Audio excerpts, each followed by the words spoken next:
Hello everyone, I want to welcome you back to a continuation of this video series on the topic of polygamy, which is under the umbrella of our bigger title about the effects of Islam and Christianity on certain topics, or the harm of Islamic teaching concerning certain topics versus the benefits of Christianity and biblical teaching concerning those topics. Of course, the topic right now has to do with polygamy, and last time myself and my guest, Michael Jones, we gave an overview from a biblical standpoint concerning the topic of polygamy. Today, we're going to talk about the health or the negative health impact from a scientific standpoint, from a scientific research concerning polygamy. Michael, again, welcome back, brother. Thank you so much for your wonderful work.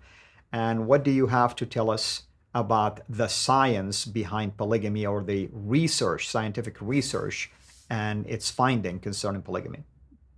Well, Christianity is vehemently opposed to polygamy. Islam allows for polygamy. The science supports Christianity's moral stance on this. Recently, there were two meta-analyses published in 2020 and 2021. Now, meta-analysis is a top-tier research. It looks at all of the studies on a subject, and it finds the overall general trends among multiple studies, and it mathematically calculates the results. So we had two meta-analyses on polygamy done back to back, and that's pretty good. And they both found very, very similar results. So the first one is prevalence of mental health problems in women in polygamous versus monogamous marriages, a systematic review and meta-analysis. They note that women in polygamous marriages are more likely to have somatization, obsession, compulsion, interpersonal sensitivity, depression, anxiety, hostility, phobic anxiety, paranoid ideation, psychoticism, and global severity index.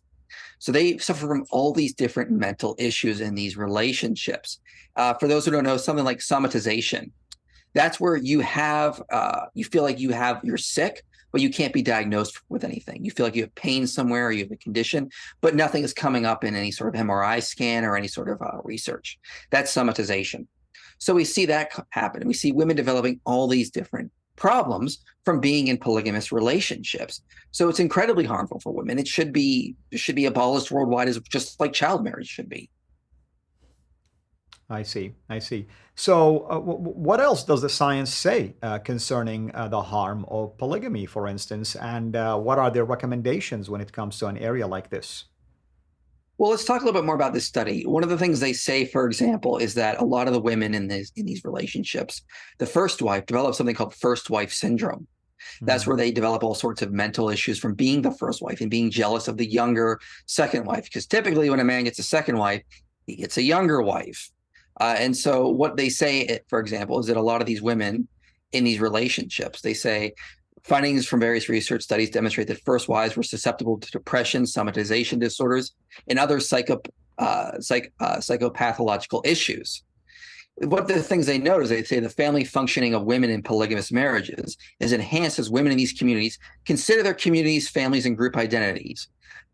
Persons conceal their personal goals, and their behavior is governed by their admiration, dedication, and compliance to the system of the tribe, the extended family, and the principles of their traditional culture or religion. Consequently, these kinds of suppression or concealment of personal identity have been shown to result in mental issues. So women in these relationships feel like they lose personal identity. They lose a sense of themselves, and their identity is therefore found in their larger family or community. And they don't really like that. It leads to all these horrible consequences. So that's what we tend to see in these relationships. Now, when I cite this paper, Muslims will read it and they'll go, but it also reports that women in polygamous marriages report higher self-esteem and life satisfaction. And they highlight on, they jump on that. They go, but the women seem to have higher life satisfaction. Problem. That you can't measure life satisfaction beyond just what the women are telling you. There's no way to measure life satisfaction. You can't use some sort of way to sort of measure that. So the women are just reporting that. Now, many years ago, like 20 years ago, when I was diagnosed with major depressive disorder, I was telling my psychiatrist I was happy. I was perfectly fine, but he still diagnosed me with depression. Well, if you would have asked me, I wouldn't have said I was depressed. I would have said I'm doing great in life. That seems to be what we're seeing with a lot of these women. They report their high self-esteem. They report they have like high life satisfaction, even though they are developing all these mental issues, like, again, depression, obsession to compulsion, somatization, anxiety, hostility, phobic anxiety. So, you could get a room full of people that have Stockholm syndrome. They're all going to report they're happy. That doesn't mean they actually are mentally capable of living functioning, healthy lives. They're actually suffering from all sorts of mental issues, even though they may not notice it.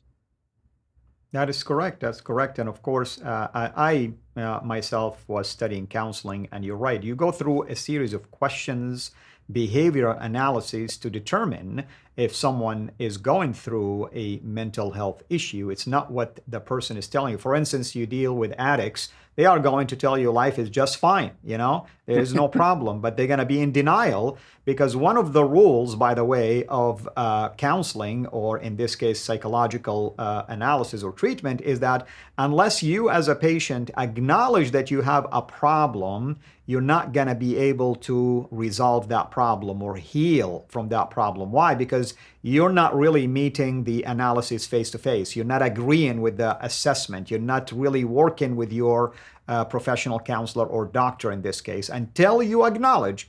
Then you'll begin to respond to the treatment given to you. And even sometimes a treatment as simple as changing behavior sometimes. It's not about medications. It's not about, surgery. It's not about things. No, it's just a change of behavior, change of environment, trying to, sometimes people need to own the problem. Just by owning a problem, you begin to think about ways to resolve that problem, because now okay, I'm behind the problem, like in marital issues. Usually one spouse is not trying to own the problem. It's always like the other spouse is being blamed. And in the case of polygamy, of course, it makes you wonder how a husband can deal with multiple marital problems, not just one person, but maybe that's for a different discussion. Yeah. So go ahead, brother. There was another meta-analysis published the following year called Psychological Impacts of Polygamous Marriage on Women and Children, a systematic review and meta-analysis.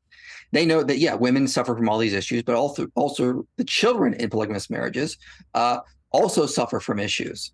So they noted again that women according to Table 4, they note women in polygamous marriages have higher rates of somatization, obsessive compulsive behavior, personal sensitivity, depression, anxiety, hostility, phobia, paranoia, psychoticism. Same issues show up. But they also note, they say on page 8, they say that in the Negev, the women they studied, 58% of polygamous wives had low self-esteem.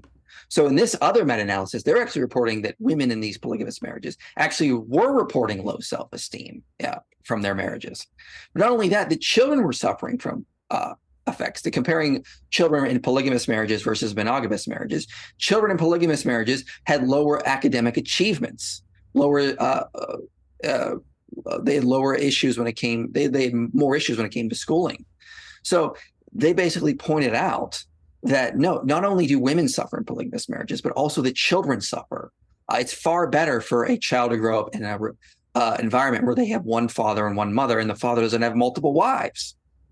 Right. It's common sense, isn't it? I mean, you would think that would be more healthy for the children. I mean, you need a father in your life. And sadly, there is a lot of research that proves that the absence of a fatherhood in any marriage or any family can create a lot of problems. One obvious one is the model a father can have before his, let's say, male children, at least, how to be a leader in the house, how to live a healthy marriage, how to raise your children, how to work ethically, and so on and so forth. If you're absent, from your family, even, let's use this, businessmen sometimes struggle to keep a marriage healthy because they travel a lot. I mean, they're not married to a second wife, they're just traveling a lot. And sadly, sometimes even travel and separation can result in extramarital affairs and all that can, problems and baggages that come with that. So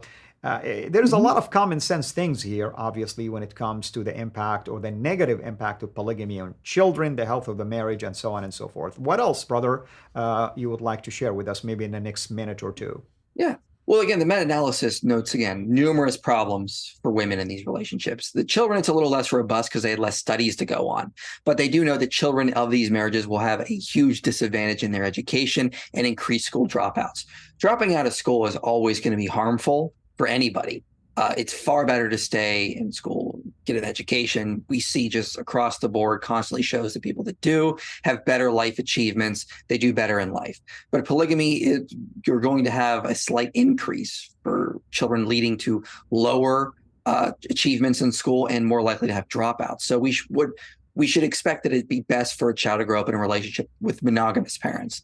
And so again, polygamy is just outright wrong. It leads to all these moral problems. Why wouldn't we want to outlaw it if we care about women and children? It just should make sense.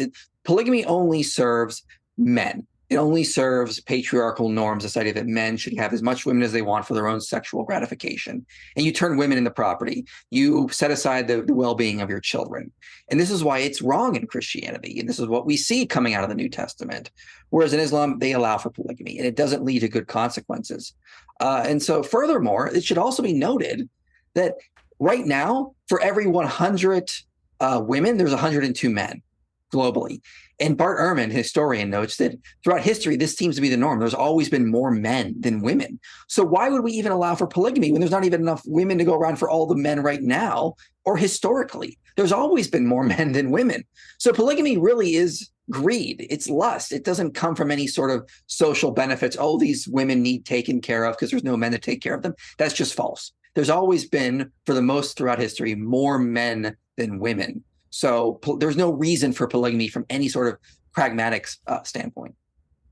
Wonderful, brother. Thank you so much. And I'm eager, of course, to know what can we talk about in the near future when we continue, of course, with our episodes. Are we still going to stay with the polygamy, or you want to venture into the political arena and comparing Islam to Christianity? Well, that's a good segue, because polygamy leads to political instability and increased war and conflict. And people don't realize this connection. So polygamy actually has far-reaching consequences beyond how it affects women and children. That is interesting, and I myself is eager to know more about the scientific research findings in areas like that. I've always wondered if many of those, let's call them the young jihadis, suicide bombers, and others who sacrificed their lives, if they came from also stable families, or families where you have one man and one woman, one father and one mother, or if it was a polygamous relationship that caused the children pretty much to be influenced by other leaders and drew them into committing acts like this. Thank you as always, brother. Thank you for your wonderful research. Thank you everyone for tuning in. We welcome your comments and we welcome your interactions with us. We will do our best to have some of these research links to this research available in the basically the description box, but feel free to communicate with us, myself, and also Brother Michael at his channel, Inspiring Philosophy. Until next episode, everyone, have a blessed day.